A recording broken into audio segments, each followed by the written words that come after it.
अस्सलाम वालेकुम दोस्तों, मैं आज आप लोगों के साथ जो है वो एक वाक़या जो कि लास्ट वीक में हुआ है पाकिस्तान के अंदर, जिसमें एक औरत के साथ जो है वो रेप किया गया उसके बच्चों के सामने, जिसकी जितनी मज़म्मत की जाए उतना कम है। अच्छा, उसके बाद मैं बात करूँगा एक पुलिस की तरफ से जो बयानिया आया जिसमें उन्होंने लेम एक्सक्यूज़ेस किए, जिसके ऊपर एक लंबी डिबेट हुई है और इसमें कहा गया कि यार आपको जो है इस तरह नहीं गुजरना चाहिए था और मील के साथ गुजरना चाहिए था और पेट्रोल फिल करके।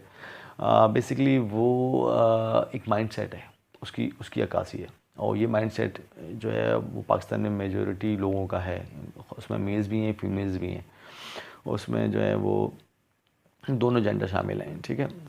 तो ये जो पुलिस के साहब थे उन्होंने जो बात करी, उनको ये बात भी पता है कि उनके अंदर या उनके डिपार्टमेंट के अंदर वो कैपेबिलिटीज़ या वो रिसोर्स पुलिस के पास नहीं है, या वो मॉनिटरिंग सिस्टम ही नहीं है जिसके तहत वो हर गाड़ी को जो है वो देख सकें। ठीक है। और उसको जो है वो सर्विसेज प्रोवाइड कर सकें, उनका वो पेट्रोलिंग सिस्टम ही नहीं है।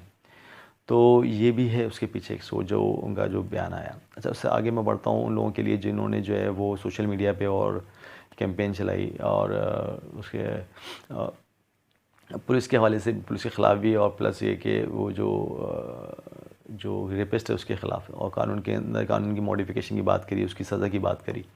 उस हवाले से मैं बात करना चाहूँगा कि आप बिल्कुल करें, सब कुछ करें, लेकिन आप ये देखें जब तक ये चीज़ें इम्प्लीमेंट नहीं हो जाती, मेरी आप लोगों से रिक्वेस्ट है, ख़ासतौर पर ख़वातीन से, कि आप अपने आप को उस तरह लाइफ गुजारने की कोशिश करें जिस तरह जो है वो यहाँ की नॉर्म्स आपको अलाउ करते हैं पाकिस्तान के। ठीक है। ये आपको भी पता है कि हमारे माशरे के अंदर औरत की क्या जो है वो उसको किस नज़र से देखा जाता है। मोटरवे तो बहुत दूर की बात है, मैं बात करूँगा कोई लड़की ग्रॉसरी लेने के लिए स्टोर भी जाती है और वो वापस आती है तो जिन नज़रों से उसको उसका सामना उसका होता है वो हम और आप सबको पता है, क्योंकि हम और आप ही होते हैं वहाँ पे जो ये सारे काम कर रहे होते हैं। ठीक है। तो ये तो ढकी छुपी बात नहीं है, एवरीबॉडी नोज़। ठीक है।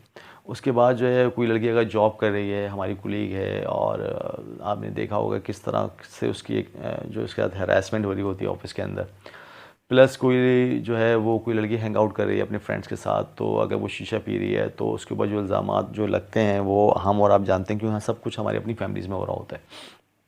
तो जिस सोसाइटी में आप रह रहे होते हैं, मेरा ये मानना है, तमाम ख़वातीन से मेरी रिक्वेस्ट है कि आपको उसका वहाँ का ख़्याल रखना पड़ता है, उन प्रोटोकॉल का ख़्याल रखना पड़ता है। तो काइंडली रिक्वेस्ट ये है कि जब तक चीज़ें वैसी ना हो जाएं, जैसे कि वैसा कानून ना बन जाए उस लेवल का जिस लेवल का वेस्ट में कानून है, जैसे कि यूएई के अंदर कानून है, ख़वातीन की जिस तरह इज़्ज़त रिस्पेक्ट की जाती है। अगर कोई कोई कोई रेप तो बहुत दूर की बात है कि कोई शख्स कोई लड़की को गौर से देख भी ले और उस लड़की को फील हो जाता है कि वो किसी और नज़र से देख रहा है मुझे, या वो कंटिन्यूसली मुझे देख रहा है, तो वो अगर कंप्लेंट लॉन्च कर दे तो आप यकीन जाने उसको डिपोर्ट कर दिया जाता है।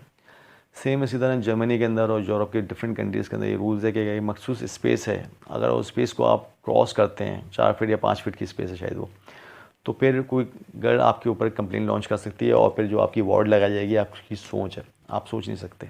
सेम उसी तरह जो है वो, और यही वजह है आप देखें यूरोप के अंदर जो है कोई लड़की अगर 50% कपड़े भी पहनी हुई है ना, तो लिटरली वो रात के 2 बजे ट्रैवल करेगी, कोई इसको देखेगा नहीं, कोई इसको, रेप तो बहुत दूर की बात है, आई मीन कोई इसको गौर से नहीं देख सकता।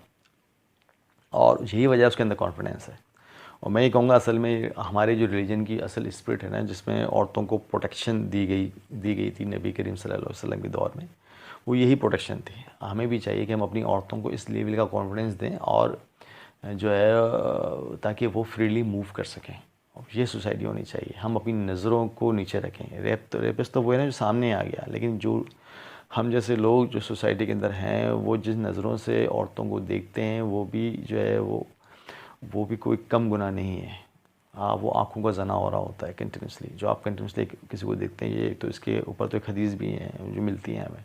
अच्छा, उसके बाद फिर मैं आगे थोड़ा सा आगे बढ़ता हूँ, इसमें मैं ये बताना चाह रहा हूँ उन लोगों को जो कि थोड़े से वेस्टर्न अप्रोच रखते हैं और एथिस्ट कहते हैं अपने आप को, और रिलीजन में उनका बिलीव नहीं है। वो कहते हैं कि ये इसलिए वजूद में आती हैं चीज़ें, रेपिस्ट इसलिए वजूद में आते हैं कि जहाँ पे जो है वो सेक्स फ्री सोसाइटीज़ नहीं है, जहाँ पे बार नहीं है, वहाँ डिस्कोर्स नहीं है, आई मीन आप लिमिटेड हैं, आप वहाँ पे जो है मसाज सेंटर्स नहीं हैं, और जिसकी वजह से जो है ना लोगों को प्रेशर में रखा गया, जिसकी वजह से ये चीज़ वजूद में आ रही हैं। बिल्कुल ऐसा नहीं है, मैं नहीं समझता, क्योंकि आप दुनिया के 10 बड़े मुल्क उठा लें जहाँ पे जो सबसे ज़्यादा जो है वो रेप केसेस सामने आए हैं, उनमें कोई भी इस्लामिक कंट्री नहीं है या कोई भी ऐसा कंट्री नहीं जहाँ पे रिलीजन फॉलो किया जा रहा है। तो वो तमाम कंट्रीज़ में तमाम आज़ादियाँ हैं, तमाम चीज़ें हैं वहाँ पे, उसके बावजूद भी उसमें अमेरिका भी आता है। 10th में नहीं आता, लेकिन 10th के बाद आता है। वहाँ पे भी हर 73 मिनट्स के अंदर एक रेप केस सामने आ रहा है। तो इट मीन्स कि ये इस बात की जस्टिफिकेशन नहीं है कि जहाँ पे चीज़ें स्ट्रिक्ट की गई हैं।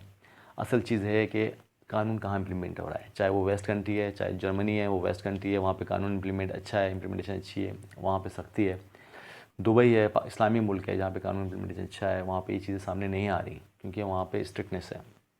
तो असल मुद्दा ये कि आप कानून को किस तरह इम्प्लीमेंट करते हैं, उसके बाद ये चीज़ें कंट्रोल में आ जाती हैं। दूसरी बात है कि अब इसके सोल्यूशन की तरफ आते हैं। मेरा ये मानना है कि ऐसे लोग जो कि रेप अटैम्प्ट करते हैं, ठीक है, उसके बाद अगर उनको जेल हो जाती है, एक तो सख्त सज़ा मिलनी चाहिए, उसके बाद अगर जेल हो जाती है तो इनके जो साइकोलॉजिकल इश्यूज़ हैं उनको एड्रेस करना ज़रूरी है।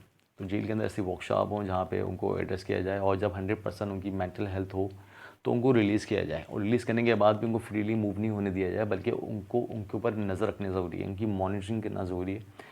क्योंकि ऐसे लोग देखे गए कि वो हमेशा सेकंड अटैम्प्ट, थर्ड अटैम्प्ट ज़रूर करते हैं। ये जो साहब हैं आबिद साहब, इन्होंने भी जो है वो सेकंड अटैम्प्ट की है ये। तो ये करना ज़रूरी है कि आप इसको कंट्रोल करें। तीसरी चीज़ है कि जो फीमेल्स हैं हमारी, उनको इंटरनेट कनेक्शन स्पेशली फ्री देना चाहिए। उस एप्लीकेशन के लिए एक मखसूस एप्लीकेशन बनाई जाए जिसका काम ये हो कि अगर कोई लड़की अपने आप को ख़तरे में फ़ील करती है तो वो एक बटन प्रेस करे। उसके बाद एक पॉपअप विंडो जो कि तमाम मीडिया ग्रुप्स, जो प्रिंट मीडिया वाले हैं, इलेक्ट्रॉनिक्स मीडिया वाले हैं, प्लस आपके जो सिक्योरिटी इदारे हैं, वहाँ तक वो मैसेज जाए, और उसके नेक्स्ट 20 मिनट्स के अंदर अंदर जो है ना कोई सिक्योरिटी की एजेंसी जो है वो उस खातून को या उस लड़की को प्रोटेक्ट करने के लिए वहाँ पहुँचे। ठीक है। अच्छा, ये कंप्लेन लॉन्च सिर्फ इस पे नहीं होनी चाहिए कि किसी ने किसी लड़के के साथ किसी लड़के ने कोई बदतमीज़ी की है, बल्कि इसका लेवल ये होना चाहिए कि कोई लड़का गौर से और बुरी नज़रों से देख रहा है, क्योंकि अल्लाह ताला ने औरत को ये पहचान दी है कि वो आइडेंटिफाई कर लेती है कि कौन सी नज़र सही है, कौन सी नज़र बुरी है। तो आमीन, ये आपको एक प्रिविलेज अपनी फीमेल्स को देना होगा, ताकि हमारी फीमेल्स भी उसी तरह उस कॉन्फिडेंस के साथ लाइफ गुजारें जिस कॉन्फिडेंस के साथ यूरोपियन गर्ल्स गुजारती हैं, एक मखसूस प्रोटोकॉल के साथ, एक रिलीजियस प्रोटोकॉल के साथ। और बीइंग अ गुड मुस्लिम ही हमारी ज़िम्मेदारी ये बनती है, ये मेरा मानना है। Thank you very much.